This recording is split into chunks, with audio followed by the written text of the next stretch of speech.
À toutes et à tous, bienvenue dans ces journaux. Tout de suite, les titres. C'est vendredi 19 juillet et la date de la prochaine audience du procès du coup d'État manqué du 19 mai dernier, annoncent les juges du tribunal militaire de garnison de Kinshasa-Gombe.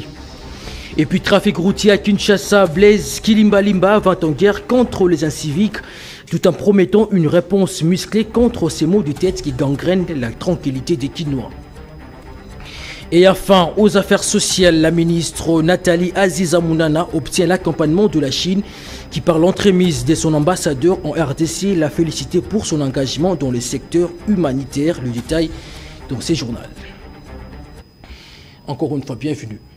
Ouvrons ces journaux par le procès du coup d'État manqué du 19 mai dernier et dont la prochaine audience est fixée pour ce vendredi 19 juillet au tribunal militaire de garnison de Kinshasa-Gombe. Suivez. La prochaine audience, dont le procès sur la tentative du coup d'État en RDC, aura lieu le 19 juillet prochain. C'est ce qu'ont décidé les juges du tribunal militaire de garnison de Kinshasa-Gombe au terme de l'audience de ce lundi 15 juillet. Cette audience a été consacrée à la comparution de propriétaires et agents de l'auberge chez Momo, où Christian Malanga et les autres assaillants ont été logés avant le coup d'État manqué du 19 mai dernier. Et selon le propriétaire de cette auberge, Matamagi et Ephraim, et Christian Malanga, cerveau de cette opération, ont porté une carte de lecteur sous le nom de David Kumasamba. C'est avec cette carte qu'il était enregistré à l'auberge. Le tribunal militaire de garnison de Kinshasa-Gombe a aussi interrogé au cours de cette audience des serveuses et les gérants de l'auberge chez Momo. Elles ont confirmé n'avoir jamais remarqué un mouvement bizarre de la part de Christian Malanga durant tout son séjour, voire la journée du 18 mai 2024. Le juge militaire a bouclé la comparution de ces 4 prévenus en renvoyant à la prochaine audience au vendredi 19 juin. Et parlons du prétendu détournement au Sénat. Le ministre d'État en charge de la justice et garde des Sceaux, Constant Moutamba, a rencontré ce mercredi 17 juillet 2024 le président du Sénat, Pascal Kindiolo, qui lui a rassuré de son soutien dans sa mission. Le ministre de la Justice promet d'éclairer l'opinion une fois que les enquêtes vont aboutir. On les écoute. Sur la base des instructions que le chef de l'État, son Excellence Félix Tshisekedi, ainsi que la Première ministre, son Excellence Julio Soulignon, nous ont dit, c'est de pouvoir redresser les secteurs de la justice. Plus rien ne sera comme avant. Et c'est à l'issue des enquêtes qui sont jusque-là inquisitoriales que nous fixerons l'opinion sur les mesures urgentes et coercitives si les chefs qui seront prises. Ce n'est pas contradictoire du tout. Respectons évidemment l'indépendance du pouvoir législatif. Respectons également le principe des immunités et privilèges de juridiction qui sont repris à l'article 107 de notre Constitution.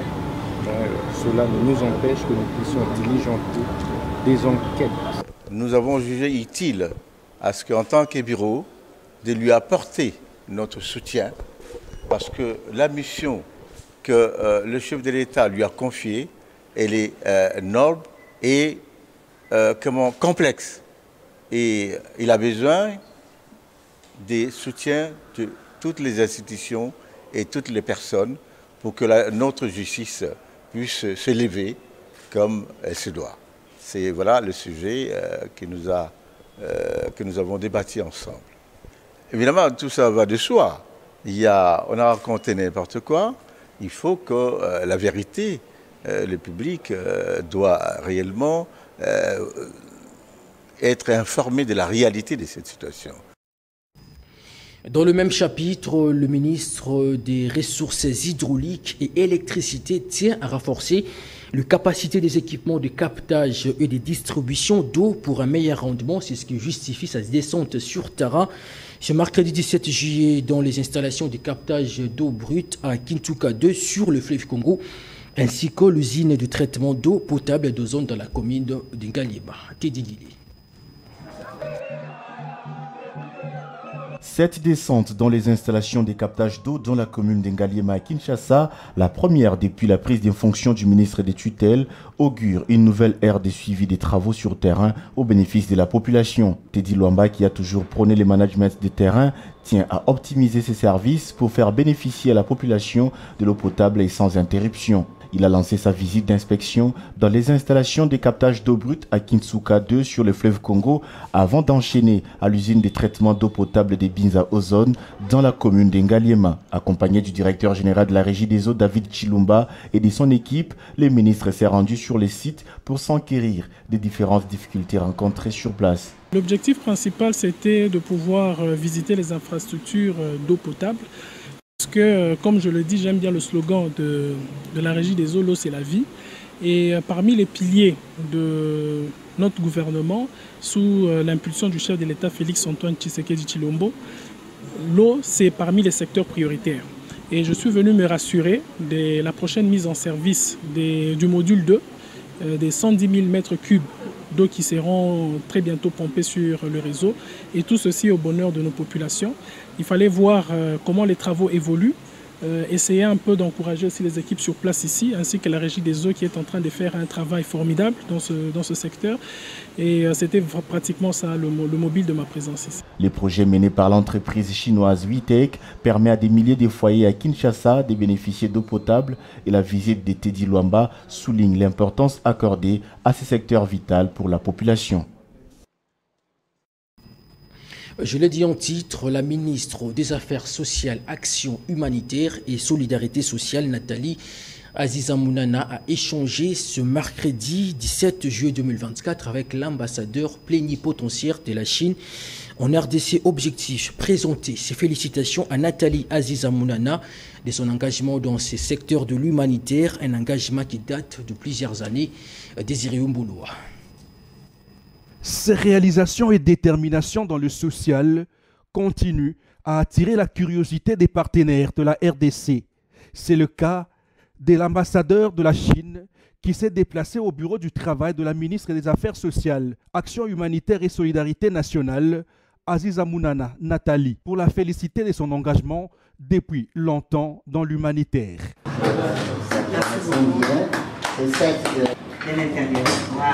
Après les échanges fructueux avec la ministre des Affaires sociales, Action humanitaire et solidarité nationale, Aziza-Mounana, l'ambassadeur chinois promet l'accompagnement de son pays dans le social et l'humanitaire.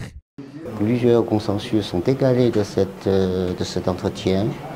La Chine va continuer à accorder des aides humanitaires au Congo, notamment à la région de l'Est, souffre actuellement du conflit armé. Et sur le plan social, l'accent sera mis sur la formation des formateurs, aussi bien en Chine, avec l'organisation des séminaires en Chine, dans les autres pays africains, donc au niveau régional, mais aussi au niveau local, dans les villes congolaises comme Kinshasa, Lubumbashi, etc. L'ambassadeur de la RDC en Chine a reconnu qu'il a rencontré un répondant valable qui maîtrise mieux le secteur et surtout le fonctionnement du social et l'humanitaire. Et Aziza-Mounana sera l'interface qu'il faut pour le compte du gouvernement souminois. Le ministre du Commerce extérieur, Julien Paluku Kahunga, multiplie des stratégies et réunions techniques pour assurer une meilleure participation de la RDC à la réunion sur le renouvellement de l'AGOA à Washington aux USA. Tel est l'objectif de la réunion qu'il a présidée et c'est mercredi 17 juillet dans son cabinet de travail. Suivez.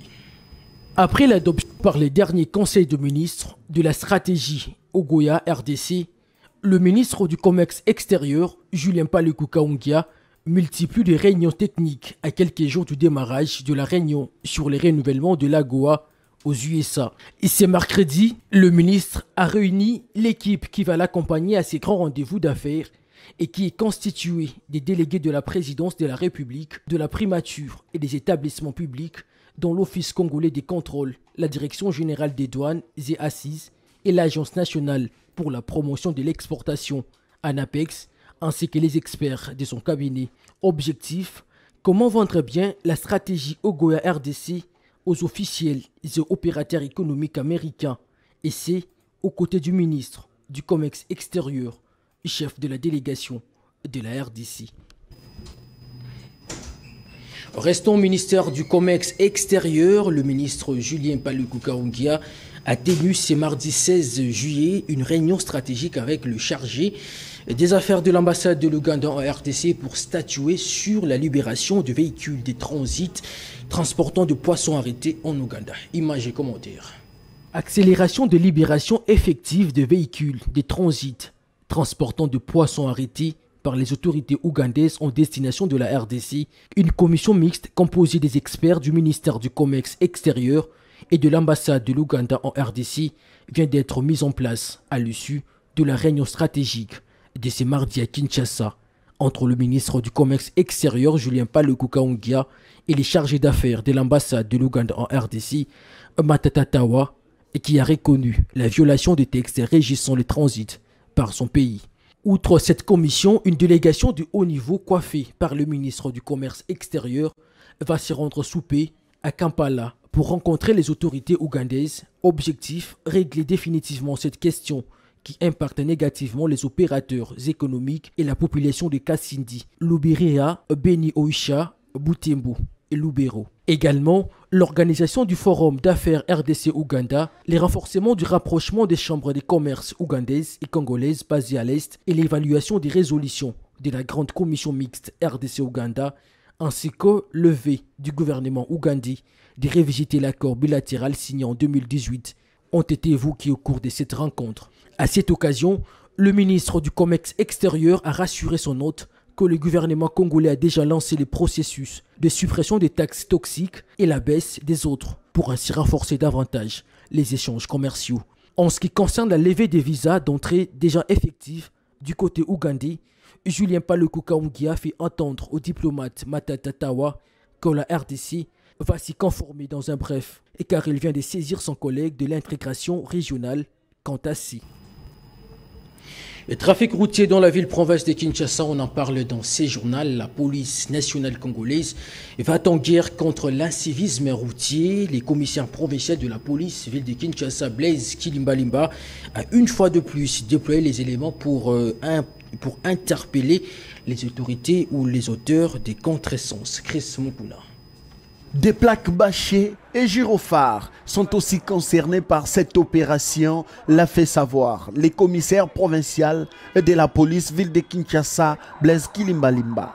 C'est pour faire face à une montée exceptionnelle d'incivisme routier. Les usagers de la route incriminent les agents de l'ordre. À leur tour, les policiers des circulations routières accusent les chauffeurs. Le décompte se rejette ainsi la responsabilité. C'est pourquoi nous entamons cette série d'interpellations de tous les conducteurs auteurs d'incivisme, notamment les contresens, a déclaré le commandant de la police ville de Kinshasa.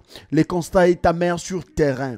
De députés nationaux, provinciaux, certaines autorités de bus Transco, de bus de transport du personnel, des entreprises publiques ou privées, les taximens et chauffeurs de sprinters, communément appelés D107, ainsi que les conducteurs privés, illustrent dans cette pratique.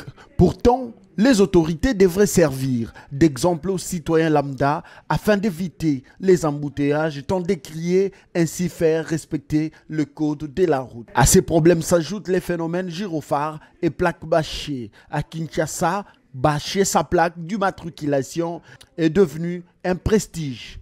Le commissaire divisionnaire adjoint Blaise Kilimbalimba, le numéro 1 de la police ville de Kinshasa, a signalé par ailleurs que quelques véhicules ont été emportés à la fourrière. Des conducteurs ont été interpellés et l'opération va s'étendre sur toute l'étendue de la capitale congolaise. À l'international, le président français Emmanuel Macron a approuvé ce mardi 16 juillet 2024 la démission du Premier ministre Gabriel Attal qui désormais va assurer les affaires courantes. La démission du gouvernement de Gabriel Attal a finalement été acceptée par Emmanuel Macron mardi 16 juillet dernier. Gabriel Attal assure avec le membre du gouvernement le traitement des affaires courantes jusqu'à la nomination d'un nouveau gouvernement, précise Élysée. Afin que cette période s'achève le plus rapidement possible, il appartient aux forces républicaines de travailler ensemble pour bâtir un rassemblement autour de projets et d'actions au service des Françaises et Français. Le président avait dans un premier temps refusé cette démission au lendemain des élections législatives. Le camp présidentiel était en effet arrivé deuxième en nombre de sièges derrière le nouveau Front populaire. Gabriel Attal avait annoncé cette décision le soir après la défaite du camp présidentiel. Le chef de l'État lui avait demandé de rester Premier ministre pour le moment afin d'assurer la stabilité du pays. Succédant à Elisabeth Borne, Gabriel Attal avait posé ses valises à Matignon le 9 janvier dernier. Nommé à seulement 34 ans, il était devenu le plus jeune Premier ministre de la République et le plus jeune chef de gouvernement en exercice dans l'Union européenne. Un mot de sport pour boucler complètement cette édition du journal. Les Léopards d'Armes de la RDC se sont inclinés 2-0 face aux Sénégalaises à Dakar en match comptant pour la deuxième journée de la trêve internationale du mois de juillet. Moïse Makoro. Elle va tirer sur le poteau. Pas de victoire pour les Léopards d'Armes de la RDC en trêve internationale du mois de juillet. Les Léopards d'Armes chutent pour la deuxième fois contre le Sénégal sur la note de 2-0. Après la défaite concédée le 12 juillet dernier, la sélection congolaise n'a pas été réaliste face aux Sénégalaises. Après avoir résisté dans les 30 premières minutes, les Léopards ont fini par céder. À la 40e minute, Fatoumata Baldé ouvre le score côté sénégalais. Elle va tirer sur le poteau. En seconde période, les Lions accélèrent et mettent la balle au fond du filet pour la deuxième fois à la 63e minute par l'entremise d'Nguenar Ndiaye. C'est la quatrième défaite de suite concédée pour la sélection congolaise en deux fenêtres de la trêve internationale de FIFA, après celle enregistrée à des reprises face aux Lions de l'Atlas du Maroc. La RDC devra batailler dur pour mieux aborder la phase finale de la Coupe d'Afrique des Nations, Maroc 2025. Un véritable chef-d'œuvre. Oh, quelle belle équipe nationale du Sénégal. Place au rappel des titres. C'est vendredi 19 juillet, la date de la prochaine audience du procès du coup d'État manqué du 19 mai dernier, a annoncé le juge du tribunal militaire de garnison de Kinshasa, Gombe. Et puis trafic routier à Kinshasa, Blaise Kilimbalimba va en guerre contre les inciviques, tout en promettant une réponse musclée contre ces maux de tête qui gangrènent la tranquillité des Kinois.